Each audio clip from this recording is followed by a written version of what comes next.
Esther's Christmas Story, The Miracle Birth of Baby Jesus, by Rick Machle, illustrated by Sandy Nervig, narrated by Rick Machle. The winter night was windy, clear, and cold, especially compared to the warmth inside of Esther the rabbit's home. Esther looked up at the sky and noticed that it was unusually bright to the east down her road. The light was moving toward her. Just behind the light's rays were a donkey, a man, and a woman. The man was walking, and the woman was riding on the donkey's back. Being careful not to be seen by the people creatures, Esther hopped over to the donkey and said, "Good evening, I'm Esther." "I'm Esau," said the donkey. "It's mighty cold out. We've traveled from far away and hope to stay in this town tonight."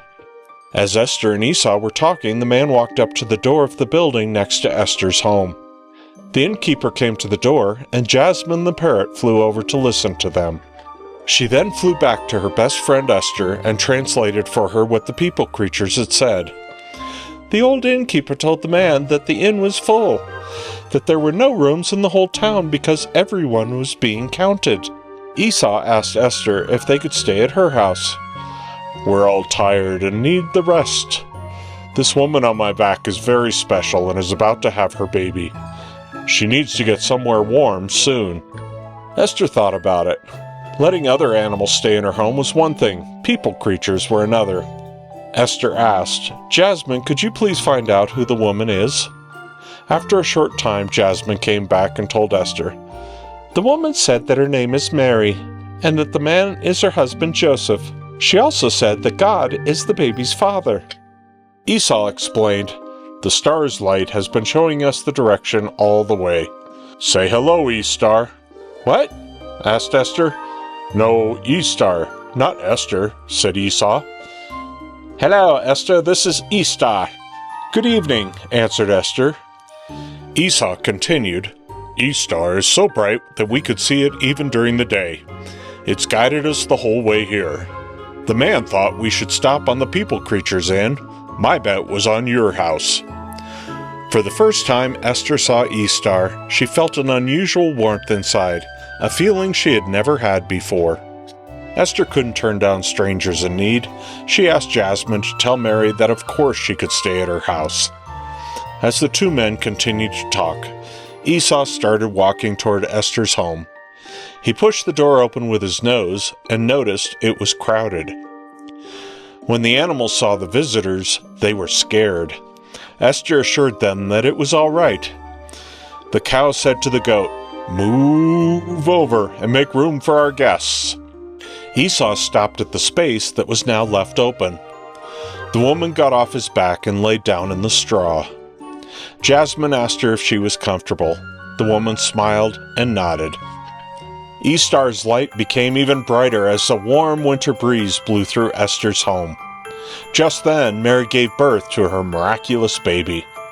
All of the animals grew quiet and now felt the same unusual tingling warmth that Esther was still feeling. Wrapped in an old cloth, this child was laid in a small hay storage bin, a manger. The baby boy looked very comfortable. Esther wondered why she had never tried sleeping there. Some shepherds saw E-Star's bright light and came to see the newborn child. E-Star said goodnight and dimmed. The shepherds then left and the animals went to sleep, except for Esther and Esau. Esther hopped over to see her amazing guest. For a baby people creature, he was pretty cute and sleeping peacefully.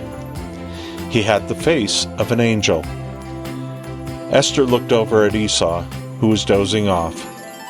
"Think he's God's son?" Esau replied, "I don't know. I've never seen this kind of a fuss over anyone before, and E-Star's light was unusual. Thanks for letting us stay in your home. I overheard the people creatures saying that we'll be staying here in Bethlehem for a while before leaving." Days later, when Esther and Esau were talking, they saw more people creatures going to see Mary's baby.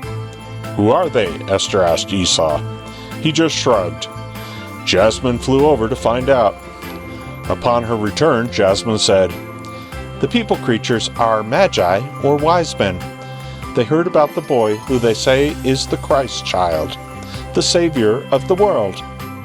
The Magi came here to joyfully worship him, and brought him all sorts of presents like gold, frankincense, and myrrh. What are those? Esther replied, Frankincense and myrrh come from trees and smell good. They are used as perfume or burned as incense. They're very rare and valuable, just like Mary's miracle baby. The Magi were told by King Herod to come and let him know where the baby is, so that the king could come worship him too. But they're going back a different way because they were warned in a dream that King Herod wanted to kill the boy. When it was time, Mary, Joseph, Esau, and the baby left for Egypt to avoid King Herod. Esther yelled to Esau, Hey, does the baby have a name? Esau turned, looked back, and said, His name is Jesus. Esther nodded and repeated his name, Jesus. After witnessing Jesus' birth and experiencing how special he was, she had a feeling that one day she would see her special guest again.